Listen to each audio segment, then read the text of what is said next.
بسم اللہ الرحمن الرحیم۔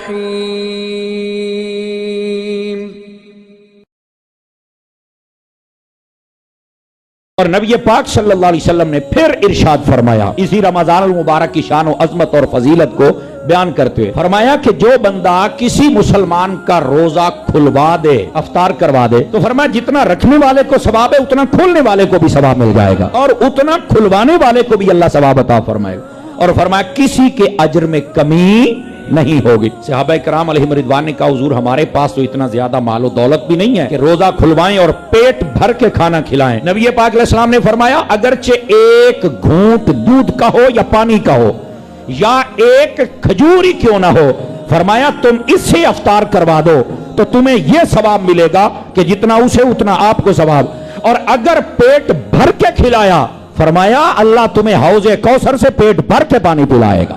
یہ ہے رمضان المبارک کی برکات جن کو میرے نبی کریم علیہ السلام نے خود اپنی زبان اقدس و انور و اطہر سے بیان فرمایا۔ اور پھر اگلی حدیث رحمت عالم صلی اللہ علیہ وسلم آپ نے ارشاد فرمایا جو بندہ ایک روزہ رکھے اللہ تعالیٰ اس کو جہنم سے اتنا دور کر دیتا ہے جتنا کوا پیدا ہونے والے دن سے اڑنا شروع کرے مرنے والے دن تک اڑتا رہے، جتنا یہ سفر طے کر جائے گا اللہ اتنا دور ایک روزہ رکھنے والے کو جہنم سے دور فرما دے گا۔ کوے کی مثال کیوں دی ہے؟ باقی بھی تو جانور ہے نا، تو کوے کا کیا مطلب ہے؟ علماء فرماتے ہیں دو وجوہات۔ پہلی وجہ کہ یہ کوا بڑی لمبی عمر رکھتا ہے، بس اوقات 1000 سال اس کی عمر ہوتی ہے، جتنے پرندے ان سب میں سے لمبی عمر رکھنے والا یہ کوا ہے۔ اور دوسری بات یہ تیز بہت ہوتا ہے، بہت تیز سفر کرتا ہے۔ آپ نے دیکھا بڑی بڑی چیزیں پھنس جاتی ہیں، کوا کبھی کبھار پھنستا ہے، کبھی کسی دی قسمت ہری ہوئی ہوگی ورنہ کانت ہتھیاں آ جاوے کوئی زیادہ طریقہ بندوا دے بڑا کانت پوترے۔ تو یہ جو کوا ہوتا ہے یہ بڑی بلا کی غضب کی تیزی اپنے اندر رکھتا ہے، یہ تو کہا اتنا تیز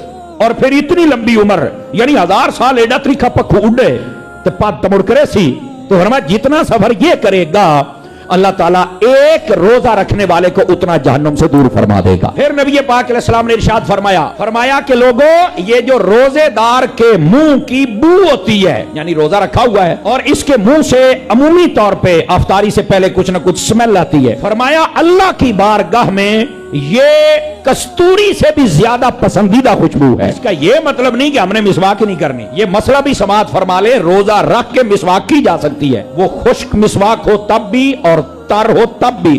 تر مسواک کرنا یہ سنت ہے، تر مسواک بھی کی جا سکتی ہے اگرچہ کسی بھی چیز کی ہو، بس اوقات کئی ہوتے ہیں جیسے نیم وغیرہ اس کے اندر تھوڑا ذائقہ بھی ہوتا ہے تو اس کے ساتھ بھی آپ کے روزے پر اثر نہیں پڑے گا، یہ یاد رکھ لیں۔ اگر ذائقے دے نال ٹوٹن لگا تے پھر تے تسی ساڈے ٹوبے آ کے وضو کرو تو پانی بڑا کوڑا ہے، تے موڑ کراچی والے تے سارے ہوئی ہیں بدے راسن، وہ بہت کڑوا پانی ہے بھائی وہاں کا، تو اگر ذائقوں سے وضو ٹوٹنے لگے موڑ تو بھائی گال آ گئی نا، تو ایسی بات نہیں ہے، تو تر مسواک کی جا سکتی ہے اور یہ کرنی بھی چاہیے، نبی پاک علیہ السلام کی محبوب سنت ہے۔ ہاں برش کرنے میں علماء فرماتے احتیاط کی جائے، یا تو سادہ کیا جائے، اس کے اوپر وہ جو اس کی پیسٹ ہوتی ہے وہ نہ لگائی جائے، چونکہ وہ جب پھرتا ہے تو اس کے ذرات اندر جانے کا خدشہ ہے، اس لیے اس سے بچنا بہت ضروری ہے۔ بہرحال مسواک کی جا سکتی ہے، وہ منہ دی خوشبو بنا دو اور ہفتہ مسواک ہی نہ کرو، تو یہ جو قدرتی آٹومیٹک ہو جائے، ہر روز سحری کے وقت اٹھیں، تہجد پڑھیں، مسواک کریں، اور ہو سکے تو قرآن پاک کے ایک پارے کی تلاوت بھی کریں، جو میں نے مشورہ دیا تھا جاری ہے۔ قرآن دا روزانہ دا سپارہ شروع کیتا ہے کوئی نہیں کیتا؟ میں نہیں کیتا ہے، بڑا دستا میں تو ہاں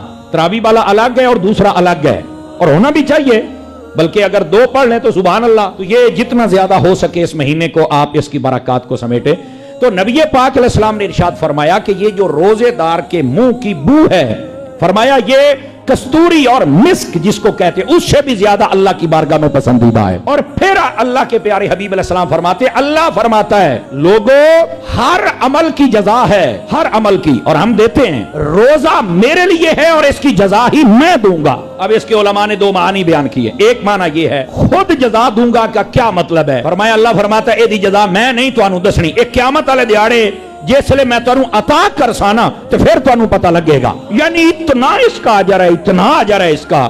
فرمایا یہ جب دوں گا قیامت والے دن خود تو پھر تمہیں پتہ چلے گا۔ اور دوسرا اس کا معنی فرمایا یہ جو فرمایا الصوم لی وانا اجزی بہ کہ روزہ میرے لیے ہے اور اس کی جزا بھی میں دوں گا، تو فرمایا اس کا دوسرا معنی یہ ہے اللہ فرماتا ہے روزہ میرے لیے رکھا ہے، قیامت والے دن میں تجھے اپنا دیدار بھی کراؤں گا۔ پھر نبی پاک صلی اللہ علیہ وآلہ وسلم آپ نے فرمایا روزے دار کو اللہ دو خوشیاں عطا کرتا ہے۔ کتنی خوشیاں؟ فرمایا پہلی خوشی کیا ہے؟ فرمایا جب وہ افطاری کرتا ہے نا بڑی خوشی ہوتی ہے۔ اب وہ خوشی کس بات کی ہوتی ہے؟ وہ خوش اس لیے ہو رہا تھا یا اللہ میں ایڈے جوگا کوئی نہیں سی جڈا تیرا کرم ہویا ہے، میں سارا دن میں تے نہ فریج کوئی چھڑدا سی تے نہ ریڑی فروٹ دی چھڑدا سی تے ہر شے کھا جاندا سی، پر تیرا حکم سمجھ کے تو توفیق دیتی میں ساری دیاڑ کٹ گیا۔ مطلب وہ اندر ہی اندر سے خوش ہو رہا ہوتا ہے اللہ کی اس عطا پر، اللہ کی اس توفیق پر، اللہ کے اس فضل پر۔ تو فرمایا یہ جو بندے کا اندر ہی اندر سے اپنے رب سے تعلق ہوتا ہے نا، یہ ہے افطاری کے وقت اس کی خوشی۔ اور پھر سامنے اتنی نعمتیں ہوتی ہیں، پھر وہ بندہ دیکھتا ہے پانی بھی ہے تو جوس بھی ہے تو فروٹ بھی ہے تو یہ ساری نعمتیں باری تعالیٰ میں ساری دیہڑی تیری منی رکھی ہے، کڈا کرم کیتا ہی۔ تو مطلب یہ اندر ہی اندر سے اس بندے کو خوشی ہو رہی ہوتی ہے، اور پھر روزے کی ساری برکات اور فضائل اس کے سامنے ہوتی۔ تو فرمایا کہ جب وہ روزہ پورا کرتا ہے تو اس کو افطاری کے وقت اللہ تعالیٰ ایک خوشی عطا کرتا ہے، افطار کی بھی ہے، اللہ کی نعمتوں کی بھی ہے، اللہ کے فضل اور مہربانی کی بھی ہے۔ تو فرمایا ایک خوشی اس بندے کو یہ ہوتی ہے کہ میں اب روزہ افطار کرنے لگا ہوں، اللہ نے مجھے توفیق دے دی، میرا کام مکمل ہو گیا، قبول وہ فرما لے۔ اور دوسری خوشی کیا ہے؟ فرمایا دوسری خوشی ہوگی جب اسے اپنے رب کا دیدار کروایا جائے گا۔ روزے داروں کے لیے الگ پیکج ہوگا، روزے داروں کے لیے میں نے کیا کہا؟ الگ پیکج ہوگا اپنے رب کا دیدار کرنے کا۔ اور یہ یاد رکھ لیں قیامت والے دن سب سے بڑا انعام اللہ کا دیدار ہے۔ یہ بخشا جانا، جنت میں جانا، حوض کوثر کا پانی، پل صراط سے گزر، دائیں ہاتھ میں نامہ اعمال، یہ سب اللہ کے انعام ہیں اور اللہ ہمیں دے، اس میں کوئی شک نہیں۔ لیکن سب سے بڑا انعام یہ ہے کہ بندے کو اپنے رب کا دیدار کروا دیا جائے۔ اس واسطے رمضان المبارک کی ان مبارک ساعتوں کے اندر اپنے آپ کو ضرور تیار کیجئے کہ ہم نے رمضان کی برکات کو بھی حاصل کرنے اور رمضان کے روزے بھی رکھنے ہیں۔ میرا خیال اتنی باتیں سن کے ہمارے اندر ایک شوق تو پیدا ہوا ہوگا نا۔ اس ویڈیو کو اپنے دوستوں کے ساتھ ضرور شیئر کیجیے گا، اور اس ویڈیو میں کمنٹ کر کے ہمیں لازمی طور پر بتائیے گا کہ آنے والے وقت میں آپ کس طرح کی ویڈیوز دیکھنا پسند کرتے ہیں۔ اور اگر آپ نے ابھی تک ہمارا چینل سبسکرائب نہیں کیا تو فوراً سبسکرائب کیجیے، ساتھ ہی بیل آئیکن پر کلک کریں تاکہ مزید آنے والی ویڈیوز جو وقتاً فوقتاً آپ کے لیے اس چینل پر اپلوڈ کرتے ہیں وہ آپ کو وقت پر ملتی رہیں اور آپ ان سے مستفید ہوتے رہیں۔ اگلی ویڈیو تک ہمیں دیجیے اجازت، اپنا خیال رکھیے گا، اللہ حافظ۔